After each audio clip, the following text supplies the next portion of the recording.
नमस्कार, मैं हूँ आपके साथ कंचन मिश्रा। अपडेट मीडिया 24x7 में आप सभी का स्वागत है। अपडेट मीडिया 24x7 के समस्त परिवार की ओर से आप सभी को गणतंत्र दिवस की बहुत बहुत शुभकामनाएं।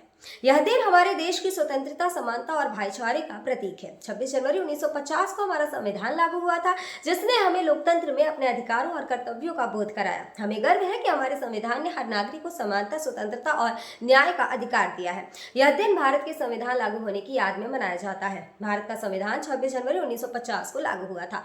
इस दिन दिल्ली के राजपथ पर परेड और झांकियां निकाली जाती हैं। भारत के राष्ट्रपति तिरंगा फहराते हैं और 21 तोपों की सलामी दी जाती है। आओ झुककर सलाम करें उन्हें जिनके हिस्से में ये मुकाम आता है। खुशनसीब होता है वो खून जो देश के काम आता है। ना पूछो जमाने से कि क्या हमारी कहानी है, हमारी पहचान तो बस इतनी है कि हम सब हिंदुस्तानी हैं।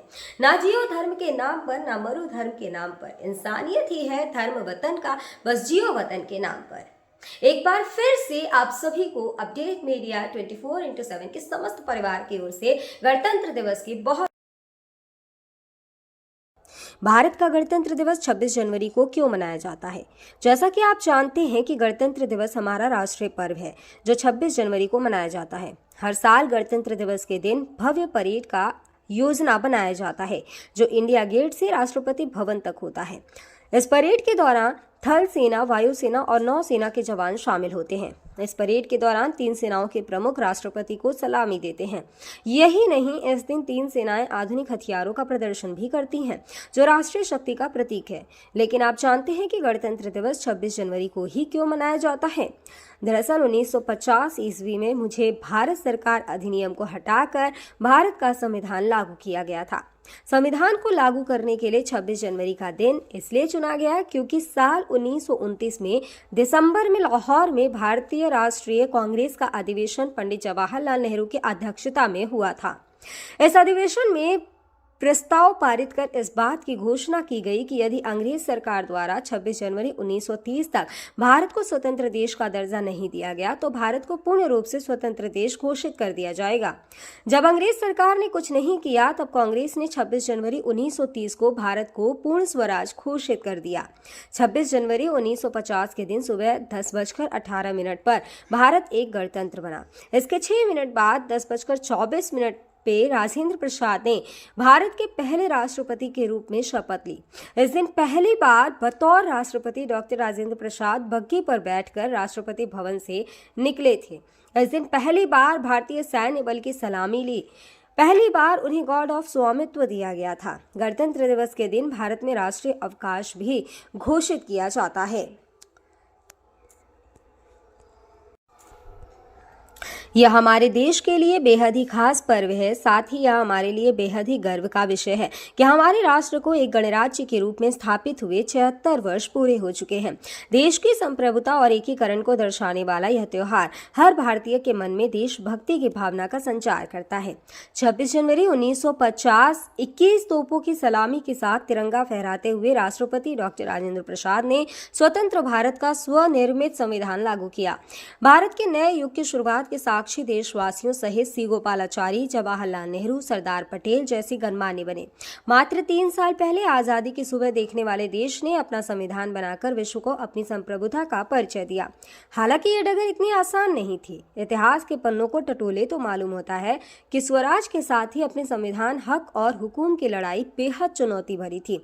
दरअसल अंग्रेजों की गुलामी से त्रस्त देशवासियों को प्रथम विश्व युद्ध के दौरान एक सुनहरा अवसर हाथ लगा जब ब्रिटेन की ओर से मदद की गुहार लगाई गई। भारतीयों ने सहर्ष प्रस्ताव स्वीकार किया और वर्ल्ड वॉर में ब्रिटेन के साथ खड़े नजर आए।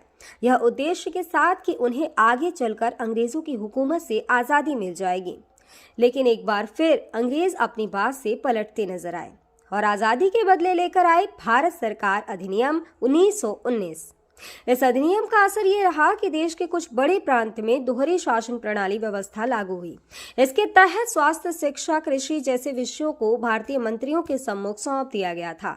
वहीं दूसरी तरफ से सैन्य, रक्षा और विदेशी मसले जैसे अहम मुद्दे वायसराय के अधिकार क्षेत्र में रहे। इसके अनुरूप भारतीयों को यह आश्वासन दिया गया कि इस अधिनियम से पड़ने वाले प्रभावों का विषय में भविष्य में आकलन किया जाएगा। अंग्रेजों के इसी कदम ने जमीन तैयार की साइमन कमीशन की। जो साल 1928 में भारत की धरती पर दाखिल हुआ। साइमन कमीशन ने बड़े ही नाटकीय अंदाज में संवैधानिक सुधारों की समीक्षा कर अपनी रिपोर्ट तैयार की। लेकिन अब समय बदल गया है। अब देशवासी अंग्रेजों के बहकावे में नहीं आने वाले थे, क्योंकि स्वराज के साथ साथ अपने संविधान की मांग भी धीरे धीरे देशवासियों के मन में परवान चढ़ने लगी थी। साइमन कमीशन रिपोर्ट के बाद देश भर में जमकर आंदोलन हुए। इसे शांत करने के लिए ब्रिटिश सरकार ने राउंड टेबल कॉन्फ्रेंस का आयोजन किया। हालांकि देश के सभी वर्ग के नेता इसमें शामिल नहीं थे, इसलिए ये एक असफल प्रयास सिद्ध हुआ। लेकिन जहां एक तरफ ब्रिटिश हुकूमत भारतीयों के इरादों को एक बार फिर भुलाने के जद्दोजहद में लगी थी, तो वहीं दूसरी तरफ देश के वीर सपूतों ने अपने संविधान का खाका तैयार भी कर लिया था। साल 1928 में मोतीलाल नेहरू सहित 8 कांग्रेस नेताओं ने एक संविधान का मसूदा तैयार किया, जिसकी नींव 1921 में भारतीय राष्ट्रीय कांग्रेस के कराची अधिवेशन में तय की गई थी। इस तरह स्वतंत्र भारत के संविधान की रूपरेखा सजने लगी थी। समय का पहिया आगे बढ़ता गया। फिर आया गवर्नमेंट ऑफ इंडिया एक्ट 1935, जिसे हमारे संविधान का संरचनात्मक आधार कहा जाता है। दूसरे शब्दों में कहें तो यह एक फाउंडेशन बन गया, जिसके ऊपर मौजूदा संविधान की भव्य इमारत खड़ी हो गई। एक्ट 1935 भारत के लिए आज़ादी की सुगबुगाहट के साथ आया, लेकिन आज़ादी की आहट के साथ मुस्लिम लीग और कांग्रेस के बीच मतभेदों की खाई गहरी होती जा रही थी। दोनों के बीच तल्खियां इतनी बढ़ चुकी थी कि बुनियादी मुद्दों पर भी समझौते की गूंज तक नहीं रही थी। हालांकि इन सभी विवादों से आगे बढ़ते हुए भारतीय नेता अपने लक्ष्य की ओर बढ़ रहे थे। दूसरे विश्व युद्ध के दौरान 1945 में सभी पार्टियों की सहमति से संविधान का प्रारूप तैयार कर लिया गया था, जिसे सार्वभौमिक वयस्क फ्रेंचाइजी स्वतंत्रता और समानता के साथ अल्पसंख्यकों के अधिकारों की रक्षा का विशेष ध्यान रखा गया था। इसके साथ ही भारत छोड़ो आंदोलन और आजाद हिंद फौज की निर्भीकता ने अंग्रेजों ने भारत में अनंत काल तक राज करने का सपना चूर चूर कर दिया था। जैसे जैसे भारतीय राष्ट्रीय आंदोलन जोर पकड़ता गया, ब्रिटिश हुकूमत पर संविधान निर्माण के लिए संविधान सभा के गठन का दबाव भी बढ़ता गया। इस गहमा गहमी के बीच आखिरकार 9 दिसंबर 1946 में नई दिल्ली के संवैधानिक हॉल में संविधान सभा की पहली बैठक हुई, जिसमें महात्मा गांधी को छोड़कर उस वक्त के राष्ट्रीय आंदोलन से जुड़ी करीब हर बड़ी शख्सियत शामिल थी, जिसका मुस्लिम लीग ने भारत को 2 हिस्सों में बांटे नए मुल्क पाकिस्तान की मांग को लेकर बैठक का बहिष्कार किया। लिहाजा पहली बैठक में कुल 207 सदस्यों ने हिस्सा लिया, जहां सभा के सबसे वरिष्ठ सदस्य डॉक्टर सच्चिदानंद सिन्हा को सभा का अस्थायी सदस्य चुना गया। हालांकि 2 दिन बाद 11 दिसंबर को डॉक्टर राजेंद्र प्रसाद सभा के अध्यक्ष निर्वाचित हुए और डॉक्टर एच.सी. मुखर्जी और वी.टी. कृष्णमाचारी को सभा का उपाध्यक्ष बनाया गया। इसी कड़ी में आया सुनहरा दिन 15 अगस्त 1947 का, जब गुलामी की बेड़ियों को तोड़ भारत ने आज़ादी की नई सुबह देखी। देशवासियों में जोश भरते हुए आज़ाद भारत के प्रथम प्रधानमंत्री जवाहरलाल नेहरू ने बुलंद आवाज में देश को संबोधित किया।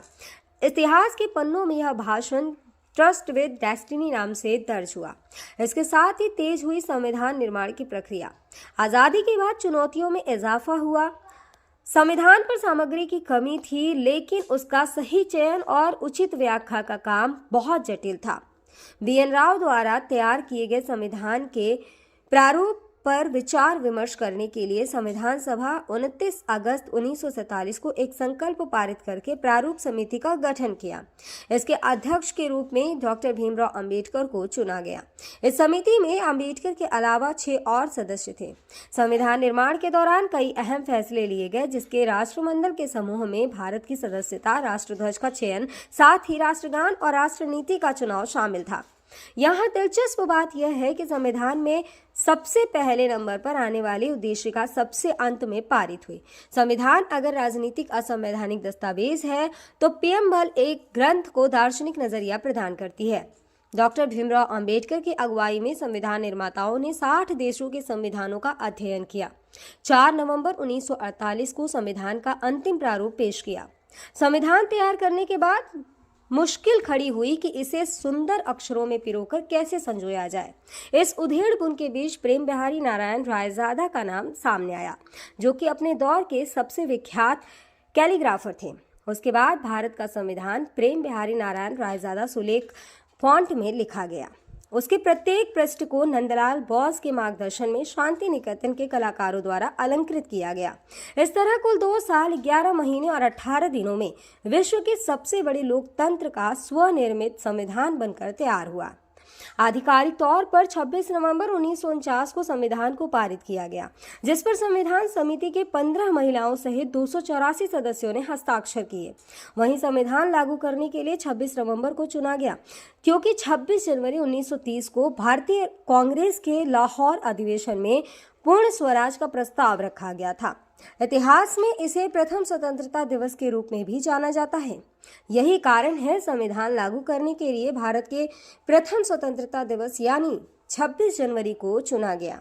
26 जनवरी 1950 दिल्ली की सर्दी को देशभक्ति मात दे रही थी, जब राजगोपालाचारी ने अपने शब्दों में भारत को संप्रभु लोकतांत्रिक गणतंत्र घोषित किया। इसके बाद डॉक्टर राजेंद्र प्रसाद को भारत के पहले राष्ट्रपति की शपथ दिलाई गई।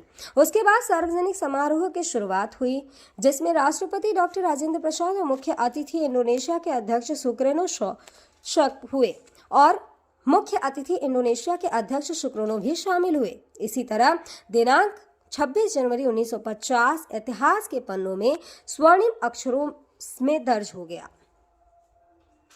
ग्राम कोटरा, ब्लॉक पनवाड़ी, जनपद महोबा प्रधान अरुण यादव की ओर से समस्त गांव वासियों, नगर वासियों और देशवासियों को गणतंत्र दिवस की बहुत बहुत शुभकामनाएं। और साथ ही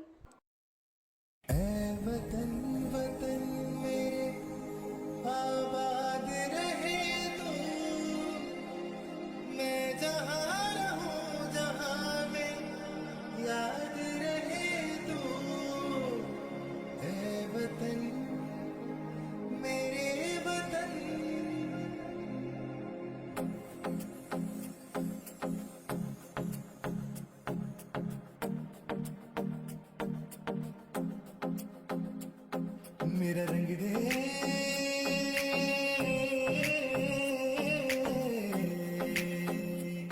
मेरा रंग दे बसंती चोला, माए रंग दे, मेरा रंग दे बसंती चोला, माए रंग दे, मेरा रंग दे बसंती चोला, रंग दे। भारत में एक और बीमारी ने दस्तक दे दी है। ये बीमारी है HMPV। चीन के बाद अब भारत में भी HMPV ने दस्तक दे दी है। भारत में HMPV के 2 केसेस मिले हैं, जिसके बाद लोगों के मन में डर और सवाल पैदा हो गए हैं। सवाल ये कि HMPV वायरस क्या है, HMPV वायरस के लक्षण क्या है, HMPV वायरस से कैसे करें बचाव और क्या HMPV कोई नया वायरस है। अगर आपके मन में भी ये सवाल है तो यहाँ आपको हर सवाल के जवाब मिल जाएंगे।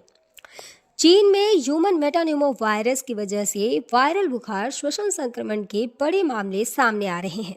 कर्नाटक में 2 मामले सामने आए हैं, जिनमें बेंगलुरु में भी 8 महीने की बच्ची में इस वायरस के संक्रमण का मामला सामने आया है। अब सवाल ये है कि आखिर HMPV क्या है। HMPV यानी ह्यूमन मेटान्यूमो वायरस एक श्वसन वायरस है जो फ्लू जैसे लक्षण पैदा करता है। अब निचले और ऊपरी श्वसन संक्रमण जैसे सर्दी का कारण बनता है। यह एक मौसमी बीमारी है जो आमतौर पर सर्दियों और शुरुआती वसंत में होती है, जो RSV यानी रेस्पिरेटरी सिंसिटियल वायरस और फ्लू के समान होते हैं। इससे बचाव के लिए HMPV आमतौर पर बच्चों में ही डिटेक्ट होता है। सभी फ्लू सैंपल में से 0.7 फेज में HMPV होते हैं। इसके लक्षण है कि HMPV वायरस को ह्यूमन मेटान्यूमो वायरस या ह्यूमो वायरस कहते हैं, जिसके लक्षण काफ़ी हद तक सामान्य सर्दी जुकाम के समान होते हैं। सामान्य मामलों में यह खांसी या गले में घरघराहट, नाक बहने या गले में खराश का कारण बनता है। छोटे बच्चों या बुजुर्गों में HMPV का संक्रमण गंभीर हो सकता है। कमज़ोर ह्यूमन सिस्टम वाले लोगों में भी ये वायरस गंभीर बीमारी का कारण बन सकता है। कहा जा रहा है कि इस वायरस से संक्रमित मरीजों में सांस लेने में दिक्कत और फ्लू जैसे लक्षण दिखाई दे रहे हैं।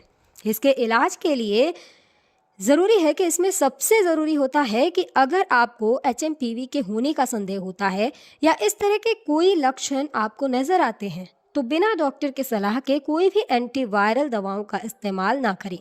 सांस की बीमारी से जुड़े एक्सपर्ट ने लोगों को मानव मेटान्यूमो वायरस से लड़ने के लिए एंटीवायरल दवाओं का आंख बंद कर उपयोग न करने की सलाह दी है।